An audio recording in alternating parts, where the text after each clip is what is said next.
ne dépense pas 1400. Le découvert, c'est pas ton argent. Comment tu peux épargner alors que tu gagnes 1200 ou 1300 euros? Parce que c'est une réalité. Hello, j'espère que tu vas bien. Dans cette vidéo, je me suis donné comme objectif de faire la vidéo la plus vraie d'Internet sur l'investissement. Alors, je sais que la plupart de mes vidéos, je fais un gros disclaimer en avertissement. La plupart de mes vidéos durent au minimum 10 à 18 minutes. Ça, c'est le minimum. Parce que généralement, je donne toujours des vrais tips ici. Mais dans cette vidéo, franchement, pose-toi si tu es seul. Vraiment, prends un bon bol d'attiqué. Vas-y, pose-toi tranquille. On va parler d'argent et on va parler vraiment vrai. D'accord? Je ne ferai pas beaucoup de montage. Des fois, je vais me tromper. Mais l'objectif ici, c'est d'être vrai et de ne pas vous vendre du rêve. Donc, je trouve que la majorité des vidéos qu'il y a sur Internet, la raison pour laquelle ça ne parle pas au grand public, c'est parce que on ne les inclut pas. Quand on entend les réalités des coachs qui te disent que pour épargner, moi j'ai épargné 200 000 euros en 3 ans, tu te dis, mais attends, moi déjà, mon salaire de 1400 à l'année, je suis à peut-être 15 000 euros ou à 20 000 euros à l'année.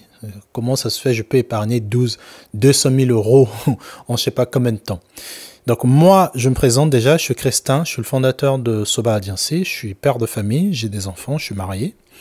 Et dans cette vidéo, je te parlerai de épargne, les différents types d'épargne qui existent. Alors encore une fois, je ne suis pas conseiller en gestion, en finance, tralala, vous connaissez tous les gros titres qui existent. Non, je suis juste un père qui approche de la quarantaine et qui se pose des questions sur le futur de ma famille, sur le bien-être de ma femme et sur la retraite en France. Parce que si vraiment vous regardez cette vidéo et vous croyez que la retraite dans 20 ans va exister, c'est que vous ne regardez pas ce qui est en train de se faire en France ou en Europe en règle générale.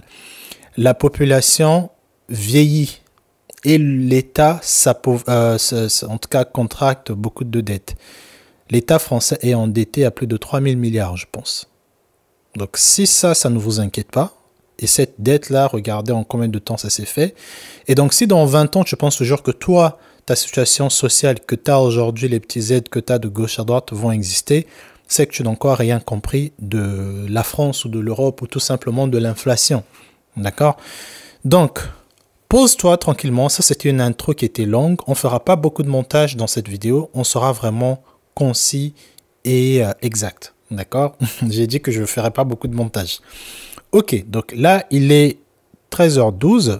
J'espère finir en moins de 20 minutes. Dans cette vidéo, je te parlais de l'épargne. On va parler de... Alors, moi, perso, bon, déjà, on va parler de deux types d'épargne. On va parler du livret A, l'épargne préférée des Français. On va parler, bon, peut-être de l'assurance vie. Je trouve que c'est un peu trop complexe parce que moi, j'étais dedans, mais après, je suis sorti. Donc, je parlerai plutôt de la bourse ou vite fait de la crypto. Je sais que c'est un peu... vous commencez à sentir l'arnaque, mais restez jusqu'à la fin, s'il vous plaît. Bon, on va parler plutôt de l'épargne. D'accord? On va parler de l'épargne, on va parler des investissements. Comment tu peux épargner alors que tu gagnes 1200 ou 1300 euros? Parce que c'est une réalité. Il faut vraiment vivre sous une grotte pour se rendre compte que la vie en France commence à être très chère. Il y a des personnes qui n'arrivent même pas à économiser 100 euros la fin du mois. Donc, quand tu me dis, Christin, comment tu veux que j'épargne, c'est impossible. Écoute cette vidéo jusqu'à la fin, s'il te plaît. Numéro 1. On va prendre le cas d'une personne qui vit seule. Si tu vis seul et que tu habites chez tes parents, ou tu loues un appartement, ou tu es dans un foyer, parce que c'est le cas de beaucoup de personnes, ils ne vont pas le dire, mais moi je connais plein de personnes, quand je travaillais encore en intérim, qui habitaient dans des foyers. Si tu habites dans un appartement étudiant, j'en connais aussi plein qui habitent toujours dans des appartements étudiants alors qu'ils ont fini leurs études, ça fait 5-6 ans. Ça arrive partout dans le monde, c'est pas qu'en France. Si tu es dans ces quatre cas de figure-là, et que tu touches le SMIC, tu travailles en intérim, tu as peut-être 1700, 1600 euros, et que tu n'arrives pas à mettre de côté, c'est que tu as un problème de gestion. Il faut vraiment qu'on revoie combien tu dépenses et combien tu gardes dans ta poche. Vous allez me dire, oui, mais Christin, j'ai des obligations au pays, je dois envoyer de l'argent. Ça, c'est un cas aussi qui est très courant chez les Africains ou chez les étrangers qui habitent dans des pays où ils doivent aider la personne qui est au pays, qui est restée au pays, famille ou bien même un membre proche de la famille. Si c'est ton cas, écoute-moi bien. Et je veux te poser une question honnête. Et s'il te plaît, si depuis le début, tu t'es pas encore abonné à la chaîne, abonne-toi s'il te plaît. Je t'ai dit que la vidéo elle sera longue, mais c'est important. Est-ce que tu préfères, toi, te retrouver dans la merde dans 20 ans? Donc, te retrouver dans un couple qui ne te convient pas parce que financièrement, tu as pris des mauvaises décisions et les personnes au pays, la personne que tu vas aider ou que tu aides au pays sera peut-être pas là dans 10 ans, dans 20 ans parce qu'elle est vieille, ou l'homme ou la femme que tu aides au pays constamment alors qu'elle aussi, elle peut trouver un moyen de survivre. Est-ce que tu préfères aider, donc couper des membres de ton corps, donner de l'argent à des personnes alors que toi tu restes avec rien, ou tu préfères plutôt mettre cet argent, ou la moitié de cet argent, dans l'épargne, et dans 20 ans, si ça ne va pas, tu auras toujours un bon matelas financier. Je sais que la question elle est un peu floue. On a dit on va rien couper, on reste vrai. Et je pense que la réponse est, tu veux avoir une sécurité financière d'ici 20-30 ans. Le problème avec nous, deux fois les jeunes, c'est qu'on ne pense pas dans 20 ans après. J'ai quitté le Congo en 2008, quand j'ai eu mon bac. Je suis parti en Asie. De 2008 jusqu'en 2016, j'étais en Asie, pendant tout ce temps. À aucun moment, on m'a parlé d'épargne. Je n'ai jamais eu un compte bancaire en Afrique. En Asie, je découvre ça. Malgré que je gagnais beaucoup d'argent en Asie, je travaillais, j'étais très bien payé avec le salaire là-bas, tu peux très bien économiser, je ne l'ai pas fait. Et en France, je suis arrivé, je travaillais aussi un peu, j'ai fait à peu près tous les boulots.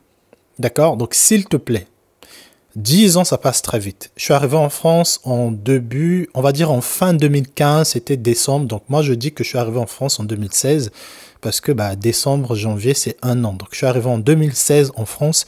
Nous sommes en 2024. On est à 9 ans bientôt. 9 ans, presque 10 ans. Non, 9 ans. 9 ans, c'est passé très vite. Il y a des personnes en France qui sont dans ce pays, ça fait plus de 20 ans. Si tu te rends compte que 20 ans s'est passé très vite, imagine-toi que ta retraite aussi arrivera très très très vite.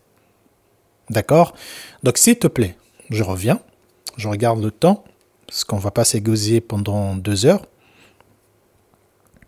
S'il te plaît, si tu gagnes 1200, 1400 euros et que tu vis dans les 4 exemples que j'ai cités, il y a une règle qui existe en finance, c'est la règle de 50, 30, 20. Bon, il n'y a pas que ça, il y a plusieurs règles aussi. Ça veut dire que 50% de ton salaire. Donc, on va prendre un exemple de quelqu'un qui est intérimaire, homme comme femme d'ailleurs. Et là, je parle vraiment du salaire vraiment bas, 1500 ou 1200 euros. Si tu gagnes 1400 euros, quand on dit 50% des charges, donc 50, 30, 20, c'est 50%, tu enlèves 50% des 1400 où tu payes tes charges. Donc, loyer, téléphone, tout ce qui est obligatoire. Donc déjà là, c'est divisé par 2. Donc normalement, 50%, on divise par 2. Donc tu enlèves 700 euros. Si là où tu vis, ton loyer ou tes charges sont très élevées et que ça te prend genre 70%, tu devrais sortir de là. S'il faut que tu habites avec une autre personne pour diminuer ton loyer, fais-le. Moi, en Asie, je ne veux pas vous mettre des photos par respect des personnes avec qui j'habitais. 2 fois, on habitait à 7 dans un appartement. Dans un chambre-salon, 2 fois, on était 4, 5. Quand tu veux vraiment prendre les taureaux par les cornes, tu fais des sacrifices. Quand on avait 18 ans à l'époque, je pouvais me permettre d'habiter dans un appart et j'avais juste un fauteuil où dormir. Et la journée, on sortait pour aller trouver de l'argent. Si toi, parce que tu penses que tu gagnes 1400 euros, que tu dois avoir ton appartement, tu n'as rien compris de la vie encore. Et là, je parle vraiment aux personnes qui ont 20 ans, même il y a des trentenaires qui n'ont toujours pas compris cette règle. Donc, si 1400 euros c'est ton salaire et que tes charges mensuelles Donc ton loyer et tes factures de téléphone, de courant, EDF et tout dépassent la moitié de ton salaire, tu devrais changer de loyer. Tu devrais changer de lieu, tu devrais aller habiter dans un foyer, tu devrais aller habiter dans un logement étudiant, tu devrais aller habiter dans je sais pas où, mais trouve-toi un loyer qui te coûte moins de 300 ou 400 euros. Habite en colocation. Tu n'es pas obligé d'avoir un appartement. Tu n'es même pas obligé de vivre avec une personne, une copine parce que tu veux impressionner. Ça, c'est une grosse bêtise. Donc, si tu peux habiter dans un truc où tu payes moins cher, donc 700 euros, ça va être tes dépenses. Et donc, dans les 700 euros, donc si on fait 1400, donc on fait moins 50%, il te reste 700 euros. Les 30%, ça va être si tu veux sortir, si tu veux aller frimer un peu avec tes potes, acheter les dernières baskets en promotion sur des sites. Tu peux acheter ça en occasion sur Vinted, il y a plein. Franchement, essaie de réduire tes dépenses. Tu ne devrais pas dépenser plus que tu gagnes. Ça, c'est la règle la plus basique de la vie. On l'a tous fait au début, on achetait des Jordan à 450 euros alors qu'on gagnait que 900 euros à l'époque. Ça, c'est une grosse bêtise. Que tu vis chez tes parents ou pas, il faut que tu te dises, j'ai un salaire, je dois aider, que ce soit mon père, ma mère, je ne sais pas qui, je dois donner au moins la moitié de mon salaire à mes parents, ou 30 ou 40%. Si tu es chez tes parents et que tes parents ne te demandent pas un loyer et que tes parents sont propriétaires, c'est bien. Mais si tu vis avec des parents qui sont encore locataires et qu'ils ont des grosses charges, bah, aide tes parents. Donc, donne tes parents 30 ou 40% de tes revenus. En loyer, bien sûr. Et donc, pour ceux qui ne seront pas chez leurs parents, donc la moitié de 1400, c'est 700. Il te reste 700 euros. Donc, on a dit 30%.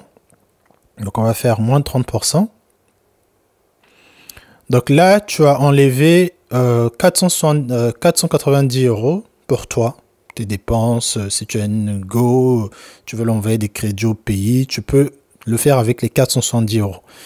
Et maintenant, le reste, donc 700 moins 490, il te reste 210 euros. Tu devrais, les 20%, 210 euros, c'est ça que tu mets en épargne. Alors, ça va dépendre de la situation. Si tu es très jeune, généralement, les gens, les coachs là, qui sont pétés de thunes, qui sont riches, ils vont te dire « Ouais, il faut mettre environ 6 mois ou 12 mois de salaire à côté. » Joe, vous qui gagnez 4 000 euros là, ou 12 000 euros le mois là, il faut arrêter un peu. Après, bon, moi aujourd'hui, je peux le dire, mais quand tu ne gagnes pas beaucoup, c'est très difficile de mettre 6 mois de salaire à côté. C'est quasiment impossible, en fait. Si tu gagnes 1200 euros, c'est difficile de mettre 1200 euros x 6 de côté. Et c'est juste là dans ton compte, en cas de problème. Quel genre de problème tu vas avoir où tu as besoin de mettre 1200 de côté? Ce que je recommande pour des personnes qui gagnent des petits salaires, s'il te plaît, mets au moins, si tu gagnes 1400, mets au moins 2 mois de salaire. Et essaie de vivre et de ne pas être dans la merde. Déjà, tu vis, tu n'as pas de voiture, tu n'es pas dans des gros trucs bizarres. Je ne vois pas quelle dépense d'accident que tu vas faire qui va nécessiter que tu aies besoin de dépenser 2000 euros d'un coup. Et même si tu épargnes cet argent de côté, disons le fonds de sécurité, le matelas de sécurité, ne mets pas cet argent sur ton compte courant parce qu'on ne rémunère pas. C'est-à-dire que cet argent, tu vas le mettre sur ton compte. Tu auras forcément des tentations. Tu auras ta mère, ta tante, ton oncle au village qui va mourir, je sais pas qui. On va te mettre tellement la culpabilité que tu vas dépenser cet argent. Moi, ce que je recommande, et donc là, on va rentrer maintenant dans le dur du sujet. Vous avez vu, je vous avais dit que je parle. Donc, s'il te plaît, si tu es toujours là, mets un like, mets dans les commentaires, Christin, franchement, merci. Et aussi, abonne-toi, c'est gratuit. D'accord? Moi, je suis là, je m'assois, je prends 1 heure de ma journée pour vous parler.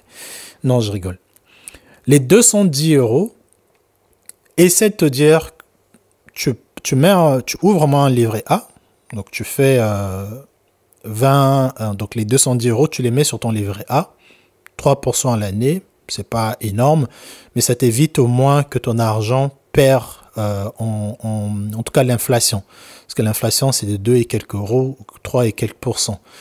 Non, 2 et quelques pourcents, je pense. Bref, cet argent, si tu le mets sur ton livret A, tu es sûr que chaque année, ta valeur, l'argent que tu avais mis, bien que les coûts la vie va augmenter, ça va pas représenter la même chose, mais au moins tu es protégé de l'inflation. Ne le mets surtout pas dans ta valise quelque part, c'est tellement bête de faire ça.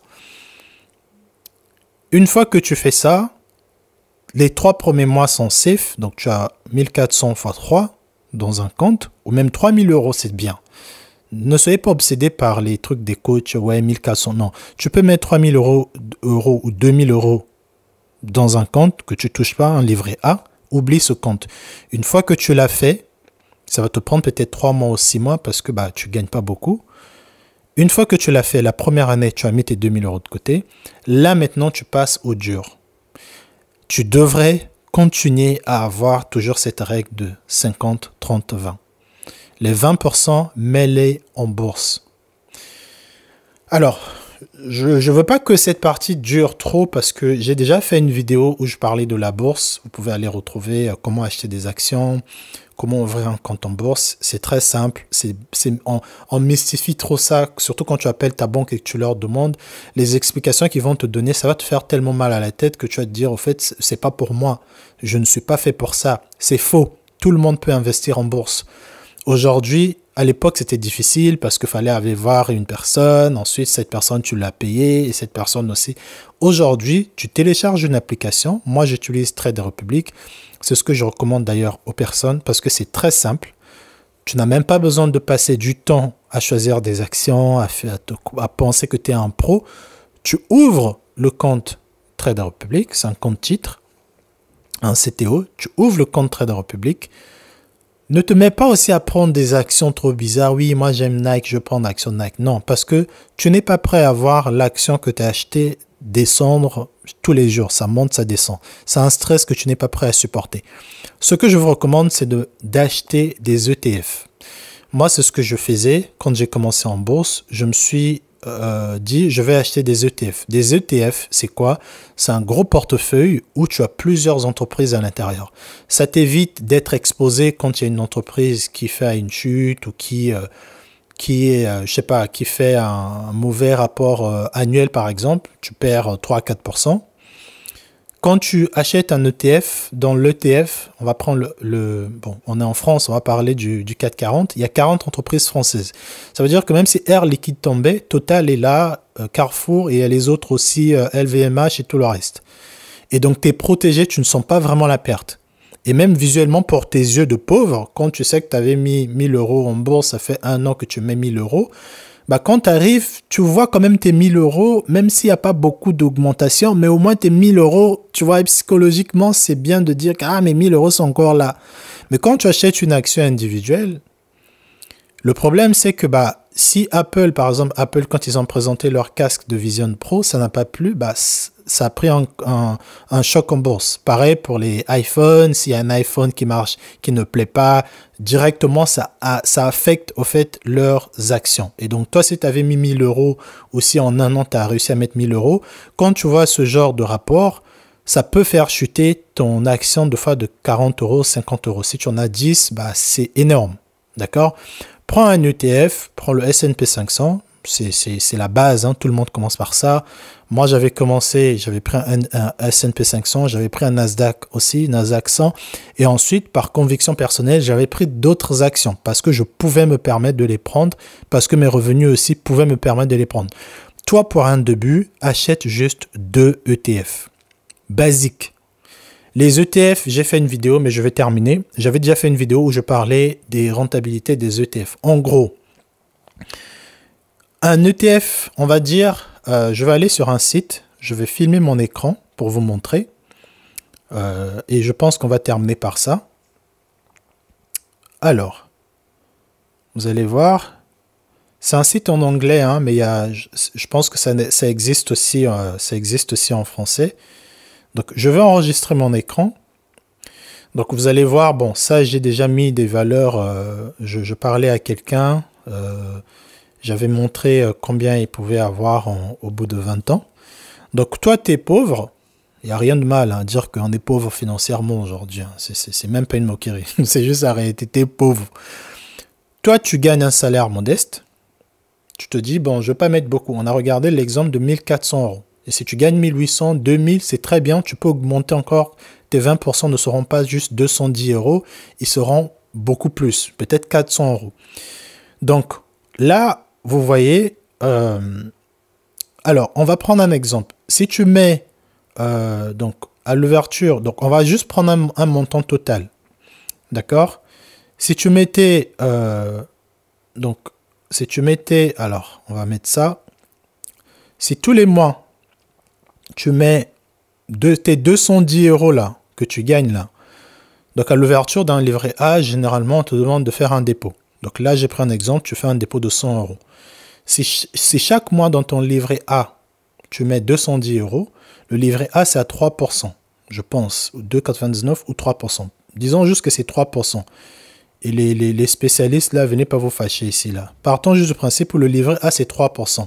Si tu mets 210 euros dans un livret A, vraiment, hein, le livret A le plus aimé par les Français, au bout de 20 ans, parce qu'on se dit, non, mais 20 ans, c'est trop, Christin, je veux mourir. Ça fait 10 ans que tu galères, tu n'es pas mort. Mais quand on te dit de mettre 200 euros pendant 20 ans, tu dis que tu vas mourir, ou c'est trop long. Tu vois, hein? Ça, c'est la mentalité de la pauvreté. Donc, je vais terminer, mais bon, si tu mets 210 euros par mois dans un livret A, bah, tu n'as que 3% chaque année, ça ne change pas. Peut-être que ça va descendre, peut-être un jour, ça va augmenter de 3, et quelques. Au bout de 20 ans, tu as 69 125. Et vous allez voir, donc là, on va bien voir les détails. On voit ici que starting amount, donc le montant de dépôt, c'était 100 euros. Les totales, donc montant de contribution totale, c'est 50 400 euros. Donc en vrai, 210 euros fois 20 ans, sans intérêt, ça représente que 50 400. Donc plus tes 100 euros, donc ça fait 50 500. Ça, c'est ce que tu as gardé. Donc la personne, vous qui avez l'habitude de garder l'argent dans les matelas, là, si tu avais gardé 210 euros dans ton matelas, au bout de 20 ans, tu aurais 50 400. Mais le livret A te rémunère 3%. Et donc les 3% sur le montant que tu investis, au bout de 20 ans, ça représente que 18 625. C'est pour ça que quand les gens de fois écoutent, ouais, 3% c'est rien, c'est énorme. Quand tu ouvres un compte assurance vie dans une banque, ils vont te dire, ouais, les frais de gestion, ça fait, je sais pas, 1,2%. Sur un an, c'est rien. Ou sur 8 ans, le nombre d'années minimum de fois, c'est rien. Mais quand c'est sur 20 ans, 30 ans, c'est énorme. Là, on a vu 3%, quand tu mets 210 euros, ça représente 18 000 euros déjà. C'est énorme. Donc, ce qu'on va faire, on va garder le même montant. C'est pour ça que je te parle de bourse dans cette vidéo. La bourse, c'est très simple. C'est pas compliqué. La bourse, ici, et l'avantage avec le livret A, c'est que cet argent-là, c'est à toi. C'est exonéré d'impôts. Tu prends ces 18 000, en tout cas, ces 69 000 euros ici, c'est à toi. Bon, sauf s'il y a des trucs cachés où on te prend de l'argent, mais généralement, c'est non imposable, les 3%. On va prendre les mêmes 210 euros. On va rajouter 7%. Alors, en bourse, le S&P 500, ça peut être 7%, 7,8% à l'année. On va prendre 7%. Mais je sais que c'est plus de fois. Surtout là, avec tout ce qui est en train de se passer, l'intelligence artificielle, il y aura tellement de développements chaque année que là, le S&P 500, cette année, a tellement explosé. Je ne veux pas vous montrer, parce qu'on va bientôt dire, ouais, mais je mets juste 7%. Donc, vous voyez, on était à 69 000, on est passé à 109 000, rien qu'avec 7%. Et tu aurais pu choisir peut-être un ETF qui te rémunère peut-être plus à l'année, peut-être, on va dire, peut-être 9%. Donc, quand on te dit 9%, dans ta mentalité de pauvre, tu dis 9%, c'est rien. Mais 9% là, au lieu de 69 000 euros en livret A, les 9% à l'année, tu as 140 000 euros au lieu de 69 000. Donc, tes 18 000 euros d'intérêt que tu avais avec 3%, ça passe à 90 000.